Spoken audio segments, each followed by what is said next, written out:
অবৈধ অস্ত্র উদ্ধারে বুধবার থেকে শুরু হচ্ছে যৌথ বাহিনীর অভিযান। আর এই অভিযানের খবর প্রকাশ হওয়ার পর থেকেই দেখা যাচ্ছে বিভিন্ন জায়গায় অস্ত্র ফেলে যাচ্ছেন বিভিন্ন জন।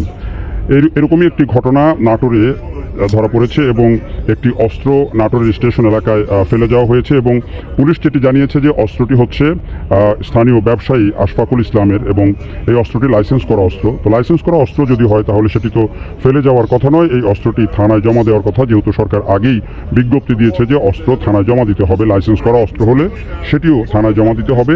আবার যে বিভিন্নভাবে অস্ত্র খোয়া গেছে বা থানা লুট হয়েছে, আগুন দেওয়ার পরে অস্ত্রগুলো কোথায় গিয়েছে, এই সবই কিন্তু জমা দেওয়ার কথা যে যেখান থেকেই পান।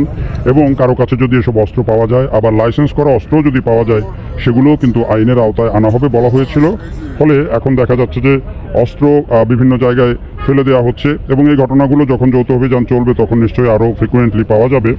তবে সেফগার্ডের জন্য যাদের লাইসেন্স করা অস্ত্র তাদেরকে তো একটা সময়সীমা দেওয়া হয়েছিল, হয়তো বা সেই সময়সীমায় তারা জমা দিতে পারেননি। এ কারণে হতে পারে যে অনেকেই হয়তো অস্ত্র বিভিন্ন জায়গায় ফেলে দিবেন। তবে যেখানেই ফেলে দেওয়া হোক সেটি তো অভিযান আসলে ধরা পড়বে, সেটি স্বাভাবিকভাবে বোঝাই যায়।